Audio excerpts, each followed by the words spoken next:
Hi everybody, I hope you're all well. I am Husky Light. Thank you for stopping by. A video about taking care of yourself and your children spiritually over the Halloween period. Now, this is the first year I haven't wanted to do Halloween because now that I'm awakened, now that I'm in touch with guides and angels and all my psychic abilities have developed and everything else, I realise and know, can see the dangers of Halloween, whereas I couldn't ever see it before. Which is you know, if it was just me on my own, this is the first year I just wouldn't do it. I wouldn't do it at all. I wouldn't let trick-or-treaters near my house. I wouldn't get involved in the Halloween celebration because literally, you know, when we celebrate Halloween and we go out trick-or-treating and everything else, we're celebrating the darker side of things. So we're celebrating ghosts and goblins and monsters, dark entities, vampires, all of that sort of thing, which we're light workers. We stay away from that. We stay in the light and we try and spread light to others. So it's quite, it's actually quite a dilemma this year for me, because I've got you know, I've got an older son who's 25 who's really not bothered about Halloween anymore. He doesn't participate in it. In fact, he doesn't like to be around a lot of people. But I've got an 11-year-old daughter who loves Halloween. She likes getting scared. She wants to celebrate it, and I can't go. You know, I've done sort of 10 years as celebrating Halloween. I can't suddenly turn around to her this year and say, no, we're not going to celebrate it, it's bad and it's dangerous and all the rest of it. So I can't do it. So I'm having to make sure that if we are going to celebrate it, I do it in a way that protects us, myself and my daughter and anyone else in the house, spiritually and emotionally, as much as I can do. Sort of deflect as much of the dark energies as I can. So I've got a few sort of hints and tips and everything else to help you and the kids out this Halloween, plus a bit of information on, because I sort of did my own notes on this, then I started doing a little bit of digging about Halloween. I'm not going to go into sort of the origins of Halloween and things like that, because we sort of all know where it originates from. But I did a bit of digging and started coming up with other information that I really hadn't thought of, hadn't dawned on me. So I'm going to include some of that as well and put the link down below for where I found the information if you want to check it out. That's good, and hopefully we can just have a less fearful, safer Halloween. So I've got a load of notes written down, so let's make a start. First of all, I think the best thing to do, if you're going to a Halloween, if you're doing Halloween, try and go to somewhere away from your house. Try and go to an organised Halloween party that's somewhere else, that's not in your house, that you're not bringing the energies, the darker energies, into your house. If you're going to somewhere organised, hopefully, if you've done all the other hints and tips, you can just leave those energies there and walk away quite safely afterwards. For us mums and dads and adults, be careful. I can't imagine any of you doing this on Halloween, but you may do. Be careful of too much alcohol or anything like that on Halloween or around that time as well. Alcohol and other things, smoking and everything else, it lowers your defences. It makes it easier, and especially when the veil is thinner on Halloween, it makes it easier for the darker entities just to push their way in there, into your auric field, into your energy. You could end up having entities, darker energies attached to you if you let your defences down too much. Now, none of this is to spread fear, to scare you or anything else, because that's not what I'm about at all. I'm trying to shine some light on it. I'm trying to just make things a little bit safer, but also make you aware that obviously these things are out there. I said the other day in my angel cards, I can already feel the energies building up. And apart from anything else, I think it's a really, apart from the spirit side of things and the darker energies coming through, there are, you know, people out there that the energies that can pass into, and that makes them just a little bit darker as well. So I know that there is this this creepy clown craze that is going around at the moment. I know it's in America. Unfortunately, it's now spread, and it has come over here as well. We've got it in Scotland. We've got reports coming out of Scotland, England, Yorkshire, where I live. My daughter went to a Halloween party, disco at a school the other night, and there was a creepy clown stood outside her school, scaring everybody as they went in. And the teacher came out to check, and of course he disappeared. And then apparently later he reappeared as well. These people are not right in the head. They're pretty psychotic. You know, even if they haven't got totally malicious intentions, the fact that they're still prepared to dress up like a clown, carry baseball bats around with them, or knives or whatever, it's dangerous. And they're just really not nice people at all. Even if it's kids that are dressing up like that, their intentions are not that great. So we need to be careful of that again this year, and this is the perfect time for them to start intermingling with everybody else, because everybody's going to be dressed up at Halloween. I know that the police have put out warnings and issues. You know, if you see them, run away, don't speak to them, don't go near them, just call the police immediately, straight away, and do it that way, but just really stay away from them. Apologies about the lighting. I've had to stop the video and then come back to it, and it's getting very dark very quickly outside. So about the evil, I mean, police departments and fire departments and everything are more on alert around Halloween, because there is a sharp uptake usually in sort of antisocial behaviour and things like that. So they are more up on it than usual. Watching your kids watching films now, as I say, mine's 11. This year she wants to watch a scary film. I don't want her doing that, but at the same time I can't stop her really. So scary films, horror films, anything that's got blood and gore and nasty stuff in it, hello puppy, they're programming. They've got a lot of symbolism in them, a dark satanic stuff, and they're literally just spells that put out energy, and if you're watching them, you can absorb that as well.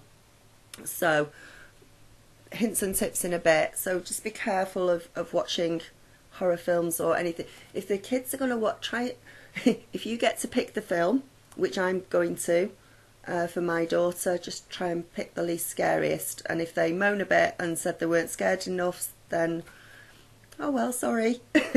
just put it that way. Just try and do what you can for that. Be aware that if you're awakened and your third eye is open, you are probably more likely on Halloween, more than any other night of the year, to see something that maybe you don't want to see, hear something, sense the energies around you, because that's what your third eye is for. But obviously, again, because the veil is thinner, and there are more darker energies around, you may actually see something or hear something. So just be aware of that. If you know how to close down your third eye, then maybe just for Halloween, just close it down for the night. That might be a lot easier than having to deal with anything that you may see. I'm going to sneeze. Bless me. Right, what else have we got? We've also got a new moon in Scorpio on the 30th. So not only have we got new moon in Scorpio is all about death and rebirth and secrets and shadows. Now normally a new moon in Scorpio is not too bad if you're interested in or wanting to get to the root of something, try and get and dig down to see the truth of something, then it's really good. But on Halloween, again, those energies put towards this time of year is not all that it's not all that great. And plus, because it's a new moon, when you're actually out with the kids at night, it's not illuminated. There is no moonlight particularly, so it is going to be extra, it's going to be more dark than it usually is. So be aware of that. Take a torch with you, and I'll give you a reason in a bit as well for taking a torch with you as well. So we've gone through that. I've gone through that. Please don't go near Ouija boards. Please don't let your kids play with Ouija boards. I know it's huge over there in America and other places. There is a real thing with Ouija boards. I personally just wouldn't touch them. I know some of you have said you can get in touch with loved ones and things like that, but again, around Halloween you're just inviting things to come through, and if you don't close the session down properly afterwards, then something could stick around. So just be aware of that. I sound like a complete don't do it, don't do anything. Have fun on Halloween. Don't focus on the fear. Once you have done the hints and tips and done what you can, go out and enjoy Halloween. Yeah? If you focus on the fear of it, or this might happen or that might happen, then very likely it might do, because what you were focusing on, you attract. Once you have taken precautions, once you have looked at things and done everything that you can, then just enjoy the night. Have fun with the kids. Enjoy it. Focus on the fun as opposed to the fear. If you focus on the fear, you bring more fear in. If you focus on the fun, you're going to have a brilliant night and it's going to be really good. So that's the main thing, is just to have fun, but just be aware before you embark on Halloween what is really going on sort of behind the scenes with it. So what I've gone through most of the things now. On Halloween night, there's a website that I'm looking at the moment. It's called spiritualresearchfoundation.org. Now, I'm not 100% on where they've got their percentages from and their numbers, but they actually say that wherever Halloween is celebrated, whether it, in the town or the city or in a community, there is up to a 30% to 50% increase in paranormal activity on that night where it's congregated. And I say, I don't know where they've got the numbers from, but there is definitely an increase in activity by ghosts and spirits around this time, because you're invoking them. You're doing that simply by dressing up and celebrating that night. There's also this increased risk of possession as well, which is why I said about alcohol and everything else, and just being careful on that and protecting yourself as well. There is also what else have they got in here? They've got a lot of information, and I'll put the link below so that you can have a look. The fact that on Halloween everybody's dressed up, and most people will be wearing very dark colours and very black colours. We all know that colours hold their own vibration. Now, on a normal day-to-day basis, if you're wearing black, that's cool. It incorporates all the colours of the rainbow. It incorporates every colour and protects you in that way. But on Halloween, again, if everybody is dressed up in black or in very dark colours, again, it's an invitation for the dark to come in. So you really are, by dressing up and doing what you do, invoking stuff to come in. So So just be careful. Just be careful. I'm dreading it. I'm dreading it. So some of the things that we can do. Yeah, I've gone through some of, the things to watch out for, things to try and not do, things you can do, especially with the kids. And if anyone has got any extra ideas, any comments, put them below to help others, please, because there might be something I've missed out or something that I've not thought of. If you are having the Halloween party at home and you really can't get out of that and you're having to do it, some of these things that you can do: put a ring of salt around your home. Or put a ring of salt or a line of salt across the front of your house, the front of your property. This stops, they don't like salt, it stops dark energies getting in and getting into your house. So that's the first thing you can do.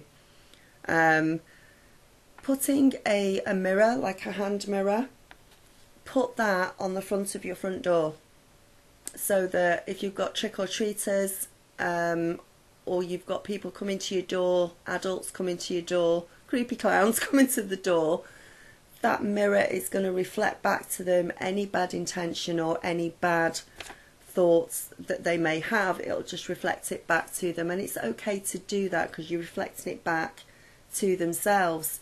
Even with the kids, most of them don't follow through on the trick or treat. They don't usually follow through on the trick part. But if they've got intentions, if you happen to run out of sweets or you're not wanting to answer the door or something, if they've got thoughts or intentions of carrying through on the trick part, that should stop them. If you put a mirror there to reflect back to them. With the children, there are loads of things that you can do before and preferably after they've celebrated Halloween.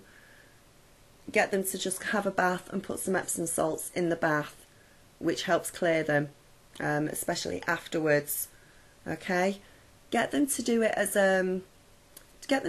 part of the game, as part of Halloween, as part of the celebration of Halloween. Tell them that they're light workers. Tell them that they're going to go and get rid of the bad guys, get rid of the ghosts and everything, and that's what you're going to do. And you're making sure that they're safe from it. Get them to carry a crystal around in their pocket. So something like black tourmaline is very, very good for protection. Amethyst is brilliant for protection. Rose quartz, something like that. Get them to put a crystal in their pockets, or you slip one into their pockets before they go trick-or-treating. Get them to take a torch with them as well. Then you can tell the children, apart from the fact that Scorpio and it's a new moon, so there isn't a lot of illumination. If they take a torch with them, you can tell them that they're going to go and shine their light into the darkness and make it light so that nothing can harm them, and that's true. Nothing can come to them. Also with the Epsom salts, if you don't have Epsom salts, you can use coarse sea salt as well, and it would be particularly good afterwards to have a bath or a shower with it, because they're scrubbing the energies off, they're detoxifying their body at that point. Get them to imagine the wall of mirrors around them, and again, just make it out as part of Halloween, as part of the game. Get them to imagine mirrors all around them but pointing outwards. Again, that will help protect them while they're out. Even teach them how to cut cords afterwards, if you want to do that, in case anything's attached. I think if you do all the other stuff, it shouldn't do. But that would help. So there's a lot of other stuff, but I'm not going to go into it all. I think the main thing is it is about spiritually protecting yourself and the kids on that night, because just everything's so much thinner. Remember as well, because the veil is thinner, you should be able to get in touch with your guides and angels a lot easier as well. So just ask Archangel Michael or one of the other angels, just to send you protection, just to imagine yourself in a beautiful blue light, surrounded in a blue light, or surrounded in a bubble of white that is clean, that is pure, something along those lines as well. There's loads and loads of things that you can do. The main thing is, once you've done all this, forget about it, have loads of fun, and just take care of everything, and hopefully we'll all have a really good night. As I say, it's quite a dilemma when you have become awake after being asleep and then realise afterwards what Halloween is all about, and how you can invoke the darker side. So and especially when you've got kids. So I hope this will help you, and have a great night. Have a really, really good time. Okay? Alright, namaste. Blessings, light. And I will speak to you soon. Bye.